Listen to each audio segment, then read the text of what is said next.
नमस्कार साथियों, स्वागत है आपका इस वीडियो में। साथियों, इस वीडियो में हम SCERT उत्तराखंड द्वारा MOOC 2.0 के तहत ई-सृजन चैटबॉट के माध्यम से जो शिक्षकों का प्रशिक्षण चल रहा है, उसके चैप्टर 2 के चैप्टर टेस्ट के क्वेश्चन करने जा रहे हैं। ये चैप्टर 2 का चैप्टर टेस्ट है। कोशिश करते हैं कैसा क्या होता है। पहला प्रश्न है, आउटलाइन व्यू में लेवल 1 हेडिंग किसे दर्शाता है? मैं जा रहा हूं तीसरे ऑप्शन के साथ विषय विवरण या शीर्षक। इसमें पहला ऑप्शन है उपबिंदु, दूसरा है छोटी जानकारी, तीसरा है मुख्य विषय या शीर्षक, चौथा है फुटर टेक्स्ट। प्रश्न है पहला, आउटलाइन व्यू में लेवल 1 हेडिंग किसे दर्शाता है? मैं तीसरे ऑप्शन के साथ जाता हूं, मुख्य विषय या शीर्षक। सही उत्तर हुआ। प्रश्न दूसरा है, टेक्स्ट फॉर्मूला में डी 4 बार लिखा है का उद्देश्य क्या है? ऑप्शन ए है display full weekday name, option B है शो डेट, ऑप्शन सी है शो टाइम, ऑप्शन डी है कन्वर्ट डेट टू नंबर। मैं जाऊंगा ऑप्शन ए के साथ, डिस्प्ले फुल वीक नेम। उत्तर सही हुआ। नेक्स्ट प्रश्न 3 है, लक्षित सेल का क्या अर्थ है? ऑप्शन बी है अंतिम पंक्ति, नंबर बी, ऑप्शन बी है जहां फॉर्मूला डाला जाता है, ऑप्शन सी है डेटा शीर्षक, ऑप्शन डी है प्रारंभिक कॉलम। मैं ऑप्शन बी के साथ जाना चाहूंगा जहां फॉर्मूला डाला जाता है। उत्तर सही है। नेक्स्ट है प्रश्न 4, वी लुकअप में लुकअप वैल्यू और कॉलम इंडेक्स के अलावा क्या आवश्यक होता है? ऑप्शन ए है काउंट इफ, ऑप्शन बी है डेटा रेंज, ऑप्शन सी है टेक्स्ट फंक्शन, ऑप्शन डी है ज्वाइन फंक्शन। प्रश्न कह रहा है वी लुकअप में लुकअप वैल्यू और कॉलम इंडेक्स के अलावा क्या आवश्यक होता है? मैं जाऊंगा ऑप्शन बी के साथ, डेटा रेंज। ऑप्शन इसका उत्तर सही हुआ। नेक्स्ट है प्रश्न 5, गूगल शीट में h जैसे विशेष मान को गिनने के लिए कौन सा सूत्र उपयोग किया जाता है? ऑप्शन ए है equal to sum if, option B है equal to count if, option C है equal to if, option D है इक्वल टू वी लुकअप। अब ये कह रहा है गूगल शीट में h जैसे विशेष मान को गिनने के लिए, तो मैं इसमें जाऊंगा ऑप्शन बी के साथ, काउंट इफ। सही उत्तर। प्रश्न 6 है, महीने की तारीखें भरने के लिए किस सेल के कोने का उपयोग किया जाता है? ऑप्शन ए है A1, ऑप्शन बी है top left corner, option B है bottom right corner fill handle, option D है सेंटर। महीने की तारीख भरने के लिए मैं ऑप्शन सी को सिलेक्ट करना चाहूंगा, bottom right corner fill handle. Answer सही है। नेक्स्ट प्रश्न 7 है, फॉर्मूला दर्ज करने के बाद एंटर दबाने पर क्या होता है?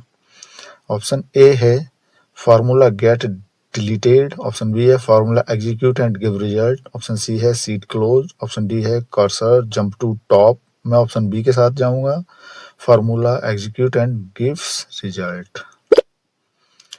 नेक्स्ट ये उत्तर सही है। नेक्स्ट है प्रश्न 8, रिपोर्ट कार्ड में ग्रेड फॉर्मूला बनाने से पहले पहला कदम क्या होता है? ऑप्शन ए ग्रेड लिखना, ऑप्शन बी अंक भरना, ऑप्शन सी नाम डालना, ऑप्शन डी ग्राफ बनाना। प्रश्न कह रहा है रिपोर्ट कार्ड में ग्रेड फॉर्मूला बनाने से पहले पहला कदम क्या है? मैं जाऊंगा ऑप्शन बी के साथ, अंक भरना। सही उत्तर। नेक्स्ट प्रश्न 9, एक ही फॉर्मूला को कई पंक्तियों में लागू करने के लिए कौन सा टूल प्रयोग होता है? ऑप्शन ए है फॉर्मेट पेंटर, नंबर बी है फिल हैंडल, नंबर सी है शॉर्ट रेंज, नंबर डी है कंडीशनल फॉर्मेटिंग। प्रश्न कह रहा है एक ही फॉर्मूला को कई पंक्तियों में लागू करने के लिए मैं जाऊंगा ऑप्शन बी के साथ, फिल हैंडल। क्वेश्चन 9 का answer option B fill handle सही है। नेक्स्ट आया प्रश्न 10, सॉर्टिंग करते समय सीरियल नंबर बदलने से कैसे बचा जाए? पहला ऑप्शन है sort 1 column at a time, number B है select full data range, then click to data create a filter, number C है डिलीट सीरियल, नंबर डी है फ्रीज टॉप रो। प्रश्न कह रहा है सॉर्टिंग करते समय सीरियल नंबर बदलने से कैसे बचा जाए। सीरियल नंबर टॉप रो में कहा, सीरियल नंबर तो कॉलम में आएगा, यानी मैं ऑप्शन बी के साथ जाना पसंद करूंगा। Select full data range then click on data create a filter. प्रश्न 10 का उत्तर भी मेरा सही है। इस प्रकार मेरे 10 में से 10 सही हो गए। मेरा स्कोर 100% है। मैंने कोई कोशिश की और ये रिजल्ट आया। आप लोग अगर इसको देखकर सॉल्व करना चाहते हैं तो हो सकता है आपके क्विज में क्वेश्चन इससे अलग आए। साथियों, एक बार पुनः मैं सारे प्रश्नों को सरसरी तौर पर देख लेता हूँ। प्रश्न 1 है, आउटलाइन व्यू में लेवल 1 हेडिंग किसे दर्शाता है। मेरा उत्तर था मुख्य विषय या शीर्षक, सही उत्तर है। प्रश्न 2, टेक्स्ट फॉर्मूला में DDDD का उद्देश्य क्या है। मेरा उत्तर था option A display full weekday name, सही उत्तर था। प्रश्न 3 था लक्षित सेल का क्या अर्थ है। मेरा उत्तर था ऑप्शन बी जहां फॉर्मूला डाला जाता है, सही उत्तर। प्रश्न 4 था वी लुकअप में लुकअप वैल्यू और कॉलम इंडेक्स के अलावा क्या आवश्यक होता है। मैंने ऑप्शन लगाया है बी डेटा रेंज, सही उत्तर। प्रश्न 5 था गूगल शीट में एच जैसे विशेष मान को गिनने के लिए कौन सा सूत्र उपयोग किया जाता है। मेरा ऑप्शन था बी काउंटिफ, सही उत्तर। प्रश्न 6 महीने की तारीखें भरने के लिए किस सेल के कोने को का प्रयोग किया जाता है।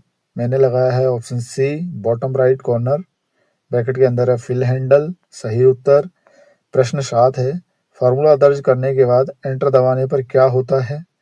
मैंने लगाया है option B formula execute and give result, सही उत्तर। प्रश्न 8 है रिपोर्ट कार्ड में ग्रेड फार्मूला लाने से पहले पहला कदम क्या होता है। मैंने लगाया ऑप्शन बी अंक भरना, सही उत्तर।